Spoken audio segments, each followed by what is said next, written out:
You are listening to the Dyslexia Mom Life podcast. I'm Nicole Holcomb, former teacher and school counselor turned civil rights attorney and podcast host.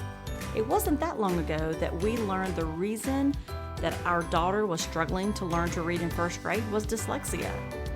Fast forward 4 years past many hours of research and collaborating with experts in the field of dyslexia, now I'm sharing the lessons I have learned that took me from being an overwhelmed mom who didn't understand dyslexia to a go-to mom who is helping hundreds of moms each week through education and collaboration. I created the Dyslexia Mom Life podcast to give you simple, actionable, step-by-step strategies and hacks to help you do the same. If you're feeling alone and lost on your parenting dyslexia journey and you're looking to find a mom who gets it, you're in the right place. Let's jump in and get started. Hey friend, so glad you are back with me today for episode 123, and we are celebrating Dyslexia Awareness Month here at Dyslexia Mom Life. And so today I wanted to share with you a little something special. I want you to first think about what our world would be like if we had no light bulb. Can you imagine? What if the light bulb had never been invented? Well, what about your car? What if you didn't have a car to get around in? What if it had never been invented? And I don't know about you, but here in Georgia, when the time I'm recording this, we are getting ready for fall break. And so many people are going to be flying to destinations and visiting family and friends and just taking vacations. And I'm sure they are very thankful that they can do so on an airplane. And then finally, I want to talk about, can you even imagine? I mean, sometimes it would be a good imagine, I think, but what if the phone had not been invented? Can you even imagine? I mean, right now you're probably listening to this on some type of phone, I would imagine. Most people listen to podcasts from their phone or in their car. But take a second to think about, what it must have been like before we had these inventions. I mean, can you think of one of those you would live without today? Like if you just walked out and had no phone, no car, no airplane, no light bulb. But why I bring that up, you may have already figured out, which is that those inventions were some of the greatest breakthroughs. And guess what? They were invented by known dyslexics. Yep, these are dyslexic inventors. And so I want to share them with you today because I think it's important to know and be able to share some of this information with our kids. I just think it's interesting, but I also think it's things that when you hear these pieces, I mean, not every dyslexic's going to invent the iPhone. I get that.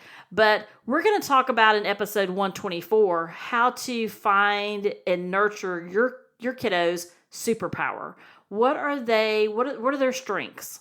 And we're going to talk about how to do that. And when we do that, we open the door for these pieces. And just think about these inventions if we had never had them, right? I mean, it's just amazing to think about. So let's first, though, talk about the invention of the telephone. So obviously the telephone, you may recall from school, was created by Alexander Graham Bell. And, we really take, really for granted today, that we can just pick up the phone and call someone or text someone and have some conversations, right? But, it was his dyslexic skills, his skills of visualizing things and exploring and reasoning that allowed him to have all those failures, but then figure it out.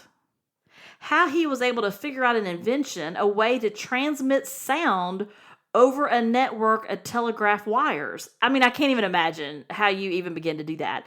But it's just amazing that his brain was able to do that. And his discovery has really transformed the way we're able to communicate. Regardless of where we are, regardless of where we live. And when we think about that and we think about how dyslexia contributes to that and what a big driver it is for innovation, it's just really quite amazing. And from there, I'm going to jump back more to the present, which is the iPhone was created by Steve Jobs, as I'm sure everyone knows, right? And even the Apple chief designer, Johnny Ive, was also dyslexic. Can you imagine? I mean, the iPhone itself was such an amazing, game changer, if you will, to cell phones. It changed the way we now communicate. It is like having a mini computer in your pocket, literally. And we're able to take this one device, so you think about the phone we had, or maybe I am dating myself. When we grew up, we didn't have some of us didn't have cell phones. The phone was attached to the wall, and thank you, Mr. Bell, for that. And then we had Steve Jobs come in and say, let's take this thing to the next level. And now you have something that not only can you make calls on, you can check your email, you can get on the internet, you can take photographs, you can listen to music, you can listen to a podcast. Isn't that amazing?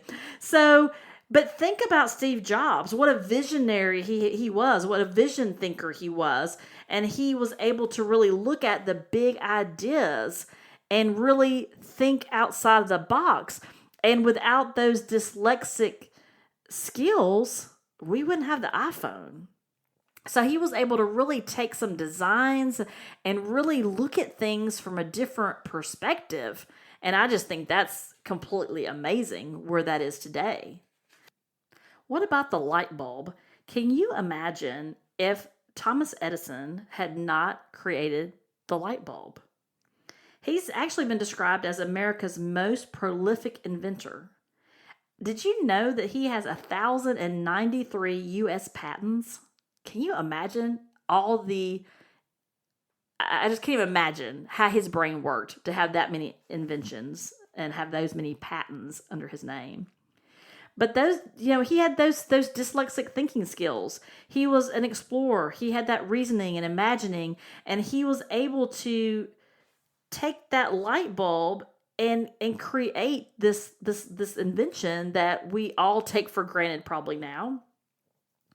You may not know, but he also invented an early video camera. It was a motion picture camera, and it was really, and he also created a type of rechargeable battery. I share these inventors with you today because in the days when it's hard, and it's hard, in those moments, I want you to have hope. I want you to see that there is a future. And who knows what our kids may invent or create or do in their future. And these dyslexic thinkers and these dyslexic inventors I'm sharing with you today, they had lots of failures.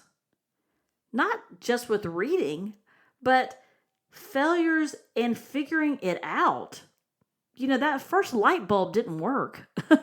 It's a trial and error. And I think we've got so stuck in our society about failure is a bad thing. Don't make a mistake.